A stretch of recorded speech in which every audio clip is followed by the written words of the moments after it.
അപ്പൊ സംഗതി എളുപ്പമായി. തേനീന്നാ സാധനം കൊണ്ടുവരുന്നത്. 10 ലിറ്ററിന്റെ 500 കന്നാസുണ്ട്. ഒറ്റാൻ ധൈര്യമില്ലാത്ത 3-4 ഡ്രൈവർമാർ ഇപ്പൊ തയ്യാറായി നമ്മളോടൊപ്പം കൂടിയിട്ടുണ്ട്.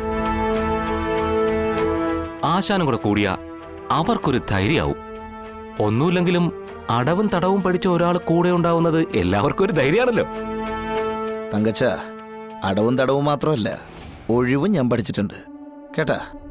അതുകൊണ്ട് ഞാനില്ല. തങ്കച്ച, ഈ വണ്ടി എനിക്ക് തന്നൊരാളുണ്ട്. ഞാൻ ദൈവത്തെ പോലെ കരുതുന്ന ഒരാൾ.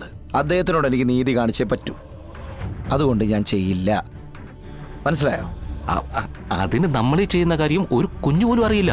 പിന്നെയല്ലേ സുബൈർക്ക എന്റെ ആശാനെ ചെവി അറിയാതെ സാധനം കൊണ്ടെത്തിച്ച ലക്ഷങ്ങൾ ഇങ്ങനെ അക്കൗണ്ടിൽ വരും. ആശാന്റെ കുറെ പ്രശ്നങ്ങൾ അതോടെ അങ്ങ് തീരും. എന്റെ പ്രശ്നങ്ങൾ അത് ഞാനായിട്ട് തന്നെ തീർത്തോളാം. എന്നാൽ അന്നം തരുന്നവനെ ചതിക്കാൻ എനിക്കാവില്ല കേട്ടാ. അപ്പൊ തങ്കച്ചൻ വിട്ടോ. അതെ, ഞങ്ങളുടെ നേതാവിനെ ഇന്ന് വരെ ആരും ഇങ്ങനെ പേരെടുത്ത് വിളിച്ചിട്ടില്ല. ഇതുവരെ കേട്ട് നിന്നതേ നിന്നെ കൊണ്ട് എന്തെങ്കിലും ഉപകാരം ഉണ്ടാവുന്ന വെച്ചിട്ടാ. ഡാ നേതാവിനെ പോലെ തന്നെ അണികളും അല്ലേ? ഞാനിപ്പോ കൂടെ നിന്നിരുന്നെങ്കിൽ അപ്പനെ കയറിയിട്ട് എടാ പോടാ വിളിച്ചിരുന്നതിലും കുഴപ്പമില്ല. ഇതിപ്പോ കൂടെ നിൽക്കാത്തോണ്ട് തങ്കച്ചാന്നുള്ള വിളിയിൽ കുഴപ്പമായി അല്ലേ?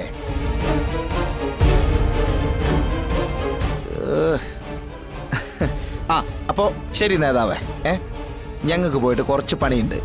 അതുകൊണ്ടാ. അപ്പൊ പോട്ടെ. അപ്പോ കാര്യങ്ങളൊന്നും നേരാമണ്ണ അടുപ്പിക്കാൻ നോക്കിയ അടുക്കുന്ന സൈസ് അല്ല നീ. അധികകാലം ഈ വളയം പിടിക്കുന്ന തോന്നുന്നില്ല നീ.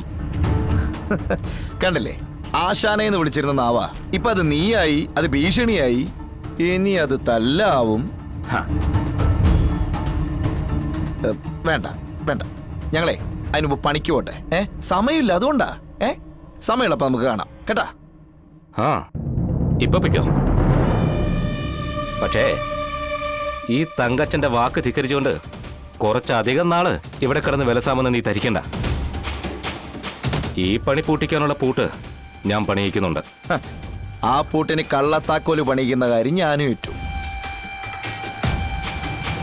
മുടക്കൊട്ടും കുറവില്ലാത്തവനാണ് ഞാനും കേട്ടാ. പോട്ടാ. കമല വാടാ.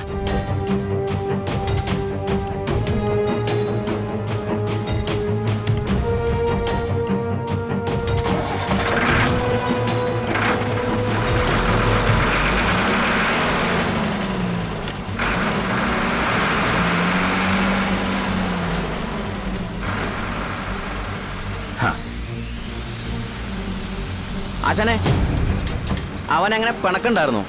മൃഗമാ. എന്ത് തറപ്പണി അവൻ കാണിക്കും. എന്റെ പൊന്നു മോനെ, ഈ പണി ജീവിതകാലം മുഴുവെടുത്തോളം നമ്മളാർക്കും വാക്കൊന്നും കൊടുത്തിട്ടില്ലല്ലോ. ഉണ്ടോ? പക്ഷെ എടുക്കുന്നവരെ ഈ പണി സത്യസന്ധമായിട്ട് തന്നെ എടുക്കുള്ളൂ.